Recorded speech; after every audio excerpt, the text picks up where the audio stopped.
Hello, this is Jahrul from Jedi Art and English.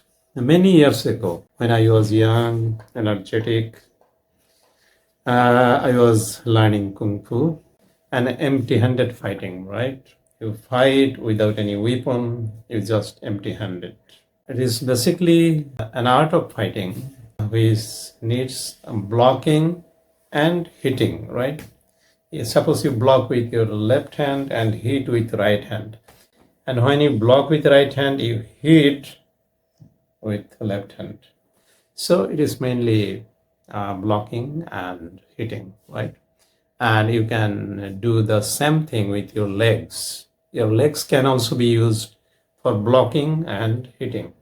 One day, my Kung Fu master told me that if you just learn one item of technique, then nicely, very skillfully, then probably you can fight anybody with only one technique. So, learning with perfection, that's the idea that the Kung Fu master told me. So, in today's video, I'm going to give you an analogy with learning a grammatical item, an item of grammar with learning Kung Fu, right? So, it might sound very strange that this is just an analogy, but I think I'll be able to make you understand what I want to mean by giving this analogy. So keep on watching until the end of this video.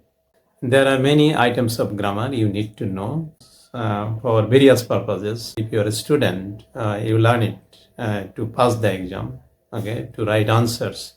And you can also use in speaking, in day-to-day communication or any other purposes. So actually, it depends on the need, the situation. And the point is that you must know it very skillfully. Suppose infinitive, it is an item of grammar. It can be used as the subject of the verb. It can be used as object of the verb. Okay, and it can also be used after WH words. Suppose I know what to do. Okay, what to do. There are other examples, as suppose after to. Okay, so he is too weak to work.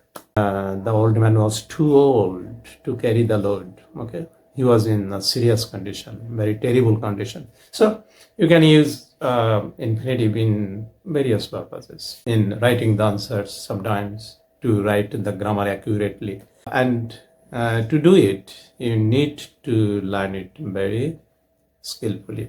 Like you face an enemy with your Kung Fu lessons, particular Kung Fu lessons, blocking and hitting, right? This is the idea.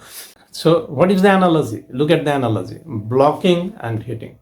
So when you learn a new language, what do?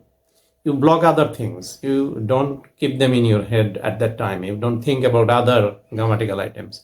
You just focus on that particular learning. You practice it again and again and again. Okay?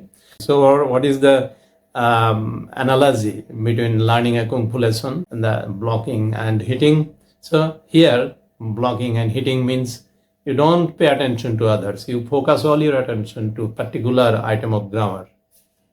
Okay? So that's the idea. Actually, learning a language is a long process. You can't achieve it overnight. You have to practice for perfection, right? One day I was listening to a podcast, and the podcaster gave an analogy of learning English with eating an elephant. As you can't eat an elephant in one go, so what do? You eat the elephant spoon by spoon. It might take months after months or years to finish eating the elephant. In the same way, you have to practice for years after years to learn a language. Okay, this is another example of analogy. So in my video, the analogy is the learning a language with learning Kung Fu technique, right? So controlled practice actually. So that's all for today's video. If you like the video, please consider subscribing so that whenever I upload a new video, you get the notification instantly and you can watch it. Thank you for watching. Bye for now.